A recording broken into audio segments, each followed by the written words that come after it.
నాది.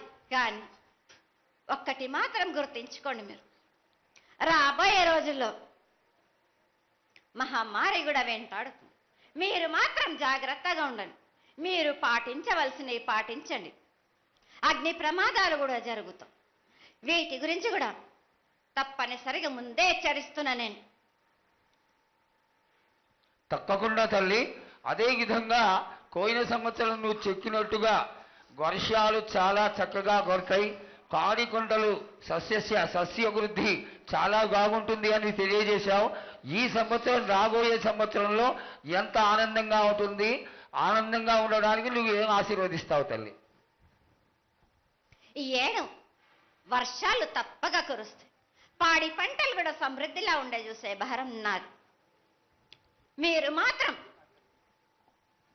5 వారాలు నాకు పప్పు బెల్లం పలహారాలతోటి కాదు, నాకు ఎట్టి విధంగా నాకు ఈ జాతర జరిపించారు. నాకు అట్టి విధంగా నాకు కొల్లారి నుంచి బాల బచ్చల దగ్గర నుంచి నా ముందుకొచ్చి నాకు కడివడి సాకబోసి నాకు పసుపు కుంకులముతోటి నన్ను ఆనందపరచండి. నాకు సంతోషంగా ఆనందంగా అందుకొని మీరు కోరిందల్లా కొంగు బంగారం చేసే మహంకాళిని నేను.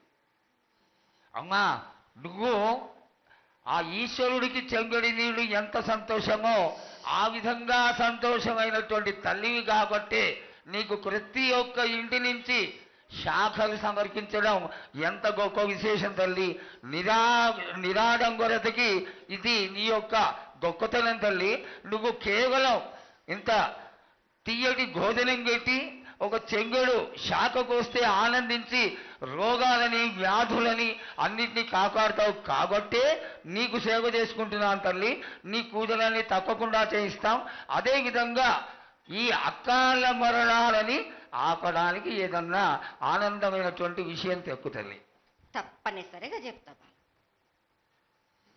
ఈ ఏడు నాకు నా రూపాన్ని నిలబెట్టేసరికి నాకు మాత్రం రక్తం చూపియండి. నాకు రక్తం చూపించకపోతే నేను మాత్రం ఊరుకోను. వాళ్ళకు కొల్లారే కాదు, గ్రామం మొత్తం సంచారం చేస్తాను. అయ్యో, అంతటి ఉగ్రసుఖం వద్దు తల్లి. చేయించడానికి పెద్దలందరూ నిన్న కూడా ఒక చిన్న చర్చ జరిగింది. అయినంత తొందరలో నీకు అది ఎవరాపినా గాని నేను మాత్రం ఆగను బాలక. ఇది వరకు నేను సంతోషంగా ఆనందంగా అందుకుంటా. ప్రాణానికి మాత్రం నష్టం జరిపించను గాని రక్తం మాత్రం తప్పనిసరిగా చూపిస్తాను నేను.